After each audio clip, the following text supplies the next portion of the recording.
ప్రార్థన చేసుకుందాం.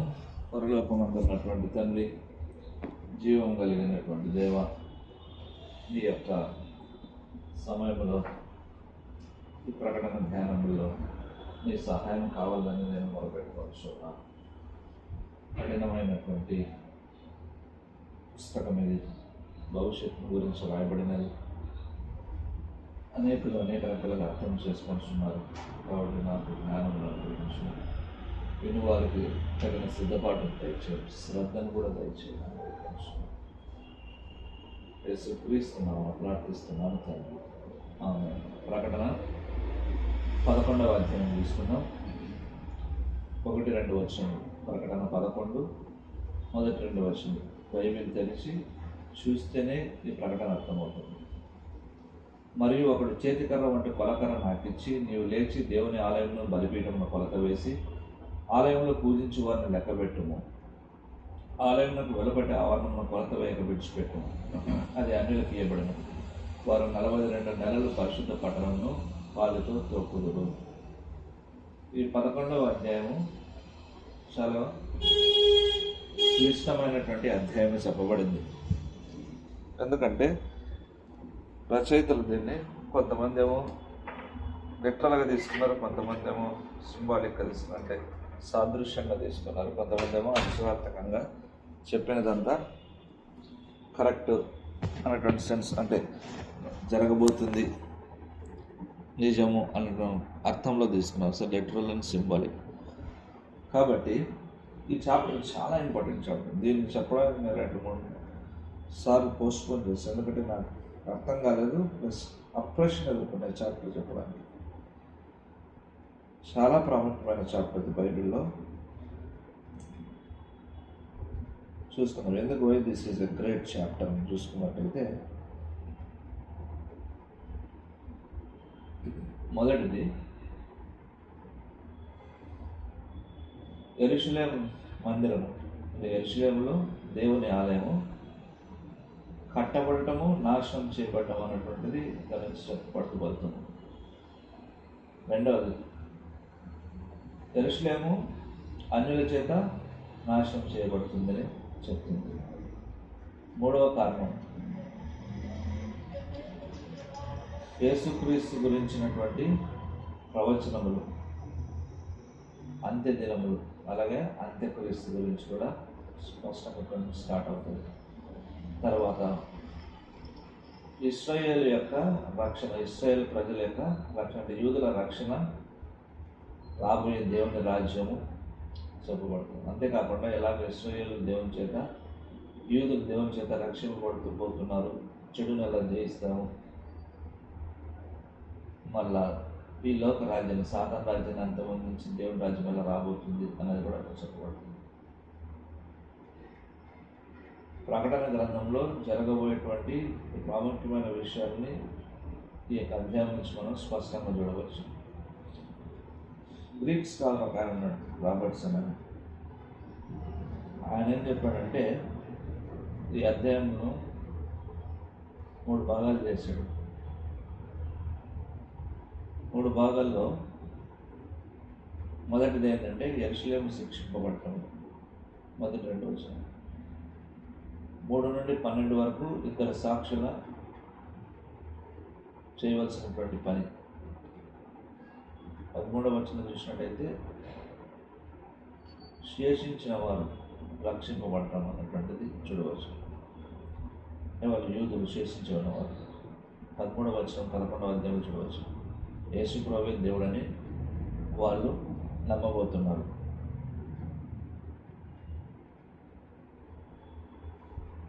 ఇక్కడ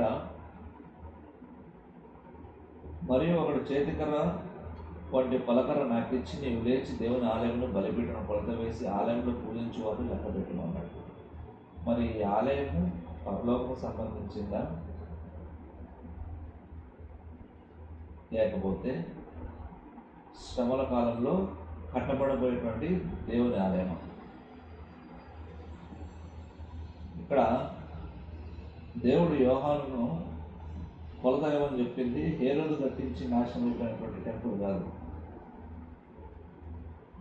శ్రమల కాలంలో కట్టబడే టెంపుల్ మందిరాన్ని కొలత వేయమన్నాడు.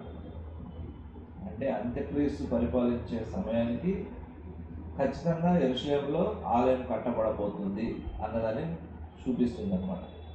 2 తెస్సలోనికీయులు 2వ అధ్యాయం 3-4 వచనాల్లో చూడవచ్చు. తర్వాత ఈ టెంపుల్ ఎప్పుడు కడతారు అంటే ఈ మందిరాన్ని ఎప్పుడు కడతారు? 11వ అధ్యాయం స్పష్టంగా చెప్తుంది. ఇది సాక్షాత్తు భూమి మీద కట్టబడినటువంటి కట్టడం అంటే ఫిజికల్ స్ట్రక్చర్ చెప్తుంది. తర్వాత 7 సంవత్సరాల శ్రమల కాలం, జాగ్రత్త వినండి, అంత టెక్నికల్గా ఉంటుంది మెసేజ్. 7 సంవత్సరాల శ్రమల కాలంలో మొదటి 3.5 సంవత్సరం ఆ టైంలో ఈ యొక్క మందిరం కట్టబడింది. ఎలా చెప్పగలను? 7 సంవత్సరాలు శ్రమలు ఉన్నప్పుడు మొదటి 3.5 సంవత్సరం శ్రమల కాలం అనేది కట్టబడుతుంది అని. కారణం ఏంటంటే 11వ అధ్యాయంలో అప్పటికే కట్టబడినటువంటి సూచన ప్రాయంగా చూపిస్తున్నాడు. కట్టబడిన దాన్ని కొలత వేస్తున్నాడు. అంటే 11వ అధ్యాయంలో ఆల్రెడీ టెంపుల్ ఉంది. మరి శ్రమలు ఎప్పుడు స్టార్ట్ అయినాయి? ప్రకటన 6వ అధ్యాయం నుంచి శ్రమలు స్టార్ట్ అయినాయి. అంటే 7 సంవత్సరాల శ్రమల్లో మొదటి 3.5 సంవత్సరములు అనేటువంటి 6వ అధ్యాయం నుంచి స్టార్ట్ అయ్యి 11వ అధ్యాయంలోకి టెంపుల్ వచ్చిందంటే దాదాపుగా బిగినింగ్ కానీ ఎండ్ అయ్యే టైంలో మొదటి 3.5 సంవత్సరాల శ్రమలు ఎండ్ అయ్యే టైంలో ఇవి శ్రమలు అంటే దేవుడు ఉగ్రత అన్నమాట. దానియేలు గ్రంథము 9వ అధ్యాయం 27 వచనం దయచేసి చూడండి, అర్థం కాదు. దానియేలు 9:27 ఈ భాష అంతా డిఫరెంట్గా ఉంటుంది. అతడు 1 వారం వరకు అనేకులకు నిబంధనలు స్థిరపరచును, అర్ధవారమునకు బలిని నైవేద్యం నిలిపివేయును, హేయమైనది నిలిచి వరకు నాశనం చేయబడవచ్చును, నాశనము చేయువానికి రావాలని నిర్ణయించిన నాశనం ముగించే వరకు ఇలాగ జరుగును. 1 వారం అంటే 7 సంవత్సరములు, అర్ధవారం అంటే సగం 3.5 సంవత్సరములు. దాని అర్థం 1 వారము వరకు అనేక నిబంధన స్థిరపరచును అంటే 7 సంవత్సరములు నిబంధన చేసుకుంటాడు ఇశ్రాయేలు యూదులతో మంచివాడిగా నటిస్తుంది. ఎందుకంటే ప్రపంచం దేవుని ఉగ్రతను బట్టి అల్లకల్లోలమైనటువంటి పరిస్థితుల్లో ఉన్నప్పుడు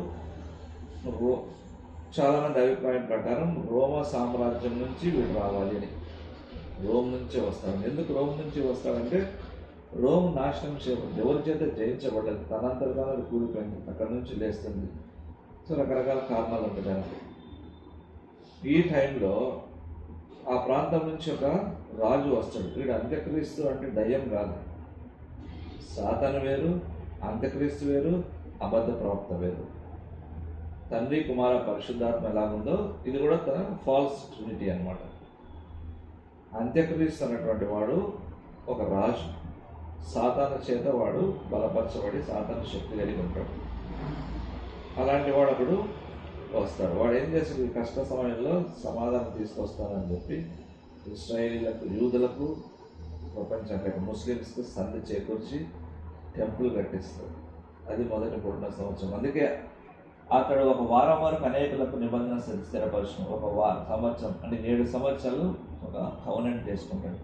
కానీ అర్ధవారంలో బలి నైవేద్యం నిలిపానంటే ఇశ్రాయేలీలు మందిరం కట్టించి బలులు అర్పిస్తుంటే 3.5 సంవత్సరం తర్వాత స్టాప్ అంటాడు. అంటే దానియేలు గ్రంథం 9వ అధ్యాయం 27 ప్రకారం చూసినట్టయితే మందిరం ఉంది, వాళ్ళు బలులు అర్పిస్తున్నారు. అంత్యక్రీస్తు 7 సంవత్సరాలు పీస్ ట్రీటీ చేస్తాడు, 3.5 సంవత్సరాలకు దాన్ని బ్రేక్ చేస్తాడు. ఇక్కడ చాలా కష్టమైన భాగానికి వచ్చింది. ప్రకటన గ్రంథం యొక్క క్రానాలజీ అంటే ఎప్పుడు ఏం జరిగింది అనేటువంటిది చూసినట్టయితే మనకు బాగా అర్థమవుతుంది. ఎందుకంటే మీకు ప్రకటన గ్రంథంలో ఎక్కడ కూడా ఎప్పుడు శ్రమలు స్టార్ట్ అవుతున్నాయి, ఏ చాప్టర్లో శ్రమలు స్టార్ట్ అవుతున్నాయి, ఏ చాప్టర్లో సంఘం ఎత్తబడుతుంది, లేకపోతే ఏ చాప్టర్లో అంత్యక్రీస్తు వస్తున్నాడు, ఇవి స్పష్టంగా కనిపించవు. చాలా క్షుణ్ణంగా స్టడీ చేస్తున్నాయి. ఫస్ట్ చూసుకుందాం. క్రానాలజీ ఏమిటంటే ప్రకటన 2-3 అధ్యాయాలు ఏమంటారంటే సంఘ యుగం అంటారు, చర్చ్ ఏజ్. పెంతెకోస్తు అపోస్తల కార్యంలో జరిగిన పెంతెకోస్తులో సంఘం స్టార్ట్ అయితే సంఘం ఎత్తబడేంత వరకు అంటే ప్రకటన 3వ అధ్యాయం తర్వాత లేక 4వ అధ్యాయం ముందు సంఘం అనే మాట కనిపిస్తుంది. 4 తర్వాత సంఘం కనిపించదు. దీన్ని రెండు మూడు అధ్యాయాలని సంఘ యుగం అంటారు. 4వ అధ్యాయానికి వచ్చేసరికి అక్కడ సంఘం ఎత్తబడటం చూస్తాం. ఎందుకంటే 4 తర్వాత సంఘం గురించి లేదు అన్నమాట. ఏమిటి సంఘం ఎత్తబడము?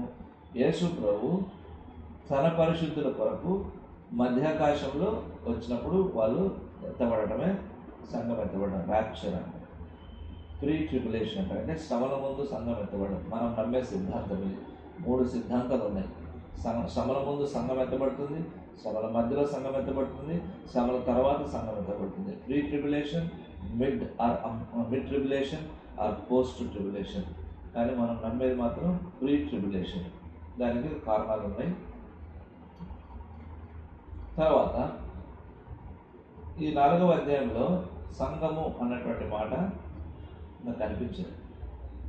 ఎందుకు కనిపించదు అంటే కారణం ఏమిటంటే శ్రమల కాలంలో సంఘము లోకం అంటే మనం విశ్వాసం దేవుని నమ్మిన వారు ఈ లోకంలో ఉండరు కాబట్టి చర్చ్ గురించి ప్రస్తావన లేదు. 4-5 అధ్యాయాలు చూసినట్టయితే ప్రకటనలో పరలోక దృశ్యాలు మనం చూడవచ్చు. 24 పెద్దలు దేవుణ్ణి ఆరాధించడం, అలాగే గొర్రెపిల్ల అంటే యేసుక్రీస్తు ముద్రలు విప్పటం అంటే ఆయనకు అధికారానికి సూచన, అలాగే భూమి మీద తీర్పు ప్రకటించడానికి అధికారం ఉందని సూచన ఉందన్నమాట. ఇక్కడ నుంచి శ్రమల కాలం అనేటువంటి స్టార్ట్ అవుతుంది. 6 నుంచి 18 వచనాల్లో 7 సంవత్సరాల శ్రమలు. 6వ అధ్యాయం నుంచి 18వ వచనం వరకు 7 సంవత్సరాల శ్రమలు. దీంట్లోనే దానియేలు యొక్క 70వ వారం ఉంటుంది. దానియేలు గ్రంథం 9:27 ఉంటుంది 70వ వారం. దాని గురించి ముందు చూసుకుంటాం. తర్వాత నెక్స్ట్ ఈ యొక్క 6-18 వచనాలు 18 అధ్యాయాలు ఉంటాయి.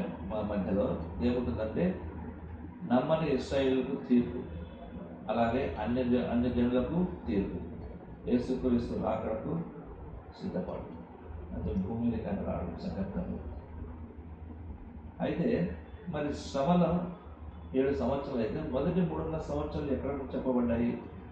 ఏ అధ్యాయాలు అంటే ప్రకటన 6 నుంచి 9 అధ్యాయాలు మొదటి 3.5 సంవత్సరం ముద్రలు ఉంటాయి, సీల్స్. అంత్యక్రీస్తు రాక, యుద్ధములు, కరువులు, మరణములు, శ్రమలు, ఆకాశంలో డిస్టర్బెన్స్. ఈ 7వ ముద్ర ఏం చేస్తుంది?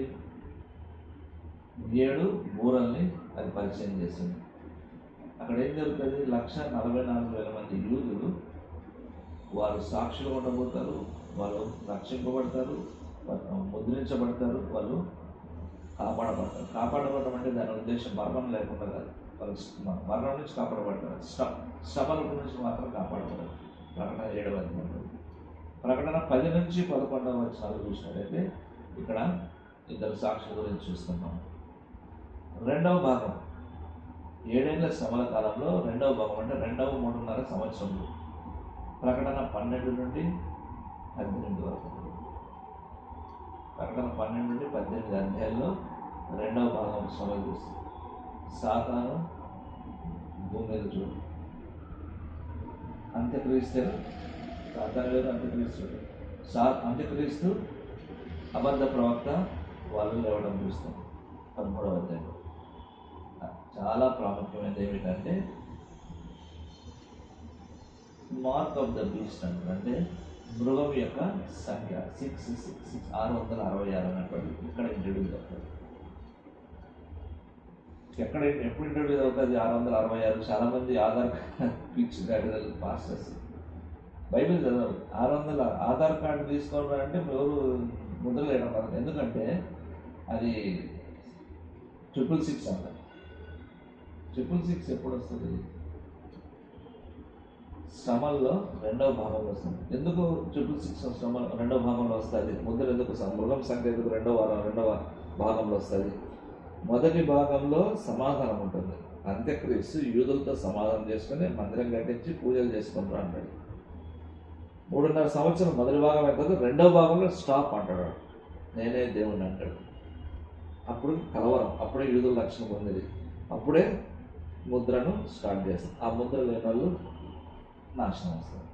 కాబట్టి స్పష్టంగా బైబిల్ ఉంది, మనం బైబిల్ చదివి ధ్యానించడం నేర్చుకోవాలి. తర్వాత ప్రకటన 16లో పాత్రల యొక్క బౌల్స్ ఉగ్రత కుమ్మరించబడ్డ మనం చూస్తాం. చివరిది బబులోను అంటే రాజకీయంగా మతపరంగా తీర్పు ఉంటుంది. 17-18 వచనాలు. 19వ అధ్యాయం 17-18 అధ్యాయాలు. 19వ అధ్యాయం చూసినట్టయితే యేసుక్రీస్తు యొక్క రెండవ రాకడ. అంటే తన పరిశుద్ధులతో 3-4 అధ్యాయాల్లో సంఘం ఎత్తబడి ఉంటుంది కదా, వారందరితో కలిపి భూమి మీదకి ప్రత్యక్షంగా వస్తారు. సాతాను అబద్ధ ప్రవక్త పడదలే పడతారు. అరవగద్దంలో యుద్ధం స్టార్ట్ అయితే దేశాలు 19వ అధ్యాయంలో ఓడించబడుతుంది. తర్వాత 20వ అధ్యాయంలో చూసినట్టయితే 1000 ఏళ్ల పరిపాలనను మనం చూస్తాం. సాతాను 1000 సంవత్సరాలు బంధించబడితే క్రీస్తు భూలోకంలో యెరూషలేములో ఆయన రాజుగా పరిపాలిస్తేవాడు పునరుద్ధానం చెందిన విషయాలు మనం అందరం కూడా ఉన్నాం.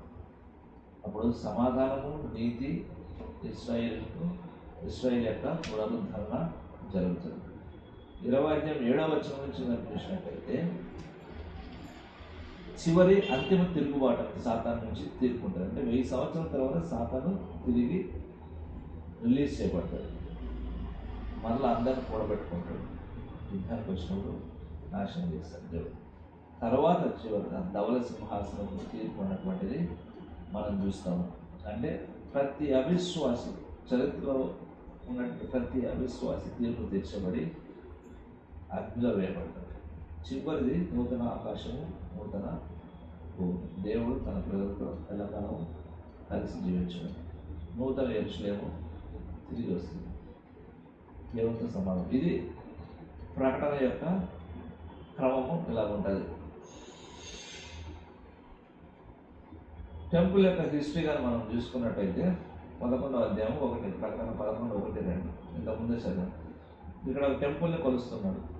మొదట టెంపుల్ చరిత్ర చూసినట్టు మందిరం చరిత్ర చూసినట్టయితే మొదటి టెంపుల్ 10వ శతాబ్దం అంటే కామన్ ఎరా, అది క్రీస్తు పూర్వమే 10వ శతాబ్దంలో సొలొమోన్ కట్టిస్తాడు. బబులోనీయులు ఏం చేస్తారు, దాన్ని నాశనం చేస్తారు. నెబుకద్నెజర్ దాన్ని నాశనం చేస్తాడు 586 ఆ టైంలో BC. రెండవ టెంపుల్ ఏం చేస్తారు, కట్టడం మొదలు పెడితే చాలా ఇబ్బందులు.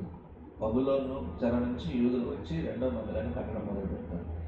అప్పుడు ఏం చేస్తారు, సెల్యూసిడ్ రాజు, యాంటీయోకస్, వీళ్ళందరూ భయంకరంగా టెంపుల్ పాడు చేస్తారు. దాంట్లో విగ్రహం ప్రతిష్ఠిస్తారు. అప్పుడే మాకబీయన్ తిరుగుబాటు అనేది స్టార్ట్ అవుతుంది అన్నమాట. తర్వాత ఈ రెండవ మందిరాన్ని హేరోదు చాలా అద్భుతంగా వైభవంగా కట్టిస్తాడు. అది 20వ శతాబ్దం BCలో చాలా అద్భుతంగా కట్టించాడు. ఇప్పుడు మనం మాట్లాడుతుంది ప్రకటన 11:1-2 మాట్లాడబోతుంది ఏంటంటే 3వ టెంపుల్. మరియు ఒకటి చేతికర వంటి కొలకర నాకించి నీవు లేచి దేవుని ఆలయంలో బలిపెట్టిన కొలత వేసి ఆలయంలో పూజించు వారిని లెక్క పెట్టుము. ఇది రియల్ ఫిజికల్ టెంపుల్. ఇది కట్టబడుతుంది సమల కాలంలో. ఒకవేళ ఇది ఏదో ఒక అలంకార రూపంగా సాదృశ్యంగా సింబాలిక్ ఉన్నట్టయితే అంత్యక్రీస్తు ఎక్కడ ఆరాధించబడాలి? కాబట్టి తప్పు. ఖచ్చితంగా ఇది కట్టడమే, చేతులతో కట్టినటువంటిది. అంత్యక్రీస్తు ఆరాధించబడాలంటే ఈ టెంపుల్ కావాలి. ఎక్కడ ఉంది అంత్యక్రీస్తు ఆరాధించబడడం అనేది? 2వ తెస్సలోనికలు 2వ అధ్యాయము 3-4 వచనంలో. 2 తెస్సలోనికలు 2:3-4. మొదట భ్రష్టత్వం సంభవించి నాశపాత్రుడు పురుషుడు పాప పురుషుడు బయలుపడితే కానీ ఆ దినం రాదు. ఏది దేవుడు అనబడను, ఏది పూజింపబడను దాని అంతటిని ఎదిరించి దానికి అంతటి పైగా తను తాను హెచ్చించుకొనచ్చు. తాను దేవుడిని తను కనపరుచుకొనచ్చు. దేవుని ఆలయంలో కూర్చుంటు కనుక ఏ విధంగానైనా ఎవడని మిమ్మల్ని మోసపరచనీకుడి. ఇక్కడ ప్రకటన 11వ అధ్యాయంలో ఆలయం అంటే పరిశుద్ధ స్థలము, అతి పరిశుద్ధ స్థలము. దాని అర్థం ఏమి? ఒకడు ఆలయాన్ని కొలుస్తూ ఉన్నాడు అంటే ఓనర్ అయితేనే ఆలయాన్ని కొలుస్తాడు. మిగతా వాళ్ళు కొనాలనుకున్నాడు, నాశనం చేయాలనుకున్నాడు కొలుస్తారు. ఇక్కడ దేవుడు కొలిపిస్తున్నాడంటే పరిశుద్ధ స్థలము, అతి పరిశుద్ధ స్థలము, దానిలో పూజించువారు నాకు చెందినవారు, వీరు నా ఆస్తి, వీరు మాత్రం కాపాడబడతారు. బలిపీఠం అవతలు ఉన్నవాళ్ళు అంటే ఆవరణలో ఉన్న వారిని నీవు పొలవద్దంటాడు. అంటే వారంతా అన్యజనులు, వారిని నాశనం చేయబోతున్నాను అని చెప్తాడు. ఆలయమునకు వెలుపటి ఆవరణము కొలతవేక విడిచిపెట్టు. ఇదే అన్ని జనులు ప్రవేశించడానికి అనుమతున్నటువంటి ప్లేస్. అతి పరిశుద్ధ స్థలంలో యాజకులు, పరిశుద్ధ స్థలంలో యూదులు, ఆవరణంలో అన్యులు ప్రవేశించవచ్చు. టెంపుల్ ఆలయమునకు వెలుపటి ఆవరణంలో కొలతవేక విడిచిపెట్టుము, అది అన్యులకు ఇవ్వబడును. వారు 42 నెలలు పరిశుద్ధ పట్టణంలో కాలుతో తొక్కుదురు. 42 నెలలు అంటే 3.5 సంవత్సరంలో నరకం. అది ఎక్కడ చెప్పడం. ఇది దానియేలు గ్రంథంలో 70వ వారం అనుకుంది. మొదటి 3.5 సంవత్సరాల కాలంలో మోషే ధర్మశాస్త్రం చెప్పబడిన రీతిగా, లేక దానియేలు 70వ వారంలో చెప్పబడిన రీతిగా వీరు బలులు అర్పిస్తారు అన్నమాట. మరి దానియేలు 70వ వారం అంటే ఏమిటి చూడండి. దానియేలు గ్రంథం 9వ అధ్యాయం, దానియేలు గ్రంథం 9, 24 నుండి 27 వరకు. 9, 24 నుండి 27 వరకు. తిరుగుబాటు మానుటకు, పాపను విచారణ చేయటకు, దోషం నిమిత్తం ప్రాయత్నం చేయటకు, యుగాంతం వరకు ఉన్నట్టు నీతిని బయలుపరచటకు, దర్శనమును ప్రవచనం ముద్రించటకు, అతి పరిశుద్ధ స్థలమును అభిషేకించటకు, నీ జనమునకు పరిశుద్ధ పట్టణమునకు 70 వారం. నీ జనం అంటే ఇశ్రాయేలు, పరిశుద్ధ పట్టణం అంటే యెరూషలేము. 70 వారం వదిలిపోవడము. యెరూషలేమును మరలా కట్టించవచ్చును ఆజ్ఞ బయలుదేరిన సమయం మొదలుకొని. సరే, ఇదంతా మీరు చదువుకోండి. ఇక్కడ ఆజ్ఞ అంటే అర్థమైంది. క్రీస్తు పూర్వం 445లో అర్థహర్షస్థలాలు అంటే నెహెమ్యా గ్రంథం 2వ అధ్యాయం చూడవచ్చు. యెరూషలేములో గోడలు కట్టారు. అక్కడి నుంచి ఏమవుతుంది, 25వ వచనంలో యెరూషలేమును మరలా కట్టించవచ్చును ఆజ్ఞ బయలుదేరిన సమయం మొదలుకొని 62 వారములు తొందరగల సమయంలో పట్టణపు రాజవిధులు కందకములు మరలా కట్టబడను. ఈ 62 వారం జరిగిన పిమ్మట ఏమీ లేకుండా అభిషేకం నిర్మూలన చేయబడి అంటే 69 సంవత్సరాలు. మొత్తం 69 సంవత్సరాల్లో అభిషేకం అంటే యేసుక్రీస్తు చనిపోతుంది. అర్థహర్షస్థలాలు యెరూషలేమును కట్టడం మొదలుకొని 69 సంవత్సరములు అంటే యేసుక్రీస్తు చివరి దినములు జరిగిన తర్వాత 70వ వారం గురించి ఎవరికి ఏమీ తెలియదు. అది అలాగా ఆగిపోయింది. ఆ 70 వారం ఎప్పుడు జరుగుతుందో మనకు తెలియదు. దాని గురించి ఒక ప్రకటన 11వ అధ్యాయంలో స్టార్ట్. అప్పుడే మందిరం కట్టబడింది. అక్కడ దానియేలు గ్రంథం 9వ అధ్యాయంలో చెప్పబడిన రీతిగా ఏమందంటే 27వ వచనం, అతడు ఒక వారం వరకు అనేకులకు నిబంధన స్థిరపరచు అంటే 7 సంవత్సరములు నిబంధన చేసుకుంటాడు. అర్ధవారం నాకు బలిని నైవేద్యం నిలిపిపోయాను. అర్ధవారం అంటే 3.5 సంవత్సరాలకు బలి ఆపేస్తాడు. నిబంధన ఏమో 7 సంవత్సరాలు శాంతి ఇవ్వకుండా, కానీ వాడి కోపం వచ్చి 3.5 సంవత్సరాలు ఆపేస్తాడు. హేమని నిలిచే వరకు నాశనం చేయబడవచ్చును అంటే మందిరంలో యెహోవా కాదు, మందసం కాదు, నేనే దేవుని అని చెప్పి అంత్యక్రీస్తు నిలబడతారు. అదే జరగబోతుంది. దాని గురించి చెప్పడం. ఆ 70వ వారం గురించి మనం 11వ అధ్యాయం నుంచి అది స్టార్టింగ్ అనేది చూస్తాం. టెంపుల్ కొలువు అంటాడు. అన్యజనులకు అవగాహన ఇచ్చేసి 42 నెలలు వాళ్ళు తొక్కుతారంటే అంత్యక్రీస్తులో అన్యులు ఇతర దేశం యెరూషలేమును స్వాధీనంలోకి తీసుకుంటారు. యూదులు స్వేచ్ఛ కోల్పోతారు. మొదటి 3.5 సంవత్సరాలు యూదులు సొంతం చేసుకుంటారు యెరూషలేముని ఆలయం. రెండవ భాగమైన 3.5 సంవత్సరంలో యెరూషలేము అన్యులకు ఇవ్వబడుతుంది. రాజులకు జయిస్తారు, అంత్యక్రీస్తు పరిపాలిస్తారు. అప్పుడు యూదులు యేసుక్రీస్తు నిజమైన దేవుడు అని చెప్పి ఆయన వైపు మళ్ళుతారు. అప్పుడే ముద్ర వేయబడుతుంది. ముద్ర వేసుకుంటే విక్రయించటప్పుడు కొంతకాలం కాలం ఉంటుంది. ముద్ర వేసుకున్న వాళ్ళు నరకానికి వెళ్తారు. ఇంకా వేరే మార్గం ఉండదు. ముద్ర వేసుకున్న వారు మాత్రమే నరకానికి వెళ్తారు. మనకి ఇవన్నీ ఉండవు. ఎందుకంటే మనం ఇప్పుడు రక్షణ పొందితే మనము సంఘం ఎత్తబడే గుంపులో మనం ఉండిపోతాం. మరి ఇదంతా ఒకెత్తి అయితే మరి మన ఇష్టం వచ్చినట్టు బ్రతకచ్చా, రక్షణ పొందాం కదా అని అనుకోవడానికి లేదు. ఎందుకంటే 2వ కొరింథీ 5:10 ఏముంది, క్రీస్తు న్యాయపీఠం మీద నిలబడాలి. శరీరంతోనూ దేహంతోనూ చేసినటువంటి క్రియలు ఏం చేస్తారు, లెక్క అప్పగించాల్సి ఉంటుంది. మనం మంచి పనులు చేస్తే మనకు ప్రతిఫలం ఉంటుంది. కాబట్టి క్రైస్తవ జీవితాన్ని పరుగు పందాలతో పోల్చారు. నిరంతరం ప్రయాణం చేస్తూనే ఉండాలి, పరిగెడుతూనే ఉండాలి, ఆగిపోకూడదు. అంటే నిత్యము మన హృదయాన్ని, మనస్సాక్షిని జాగ్రత్తగా ఉంచుకోవాలి. మిగతా భాగం తర్వాత చూసుకున్నది. చాలా హెవీ చాప్టర్ కాబట్టి ఇక్కడ క్లోజ్ చేస్తున్నాం. ప్రార్థన చేసుకుందాం. పరలోకమందున్న తండ్రి, స్పష్టంగా భాగములను గుర్తించి గ్రహించి సిద్ధపడగల వారుగా మమ్మల్ని చేయండి. మీరు అక్కడ అతి సమీపంగా ఉంటే మేమేం చేస్తున్నాం? మా డబ్బుతో, మా సమయంతో, మాకు ఇచ్చిన ఆరోగ్యంతో, మాకు ఇచ్చిన నెట్వర్క్ ఫ్రెండ్స్తో కానీ టాలెంట్స్తో కానీ మా కన్నులు తెలిసి మా వారిని, మా పక్క వారిని, మాతో కలిసేవారిని క్రీస్తుకు పరిచయం చేయగలిగినటువంటి తొందరపాటు మాకు దయచేయండి. ఎత్తబడే గుంపులో ఉండగలిగినట్టుగా మాకు సహాయం దయచేయండి, సిద్ధపాటు దయచేయండి. మా ఇష్టం వచ్చినట్టుగా బ్రతకలేదు మార్పు మాడ దయచేయండి. యేసుక్రీస్తునామమున ప్రార్థిస్తున్నాను తండ్రి, ఆమేన్.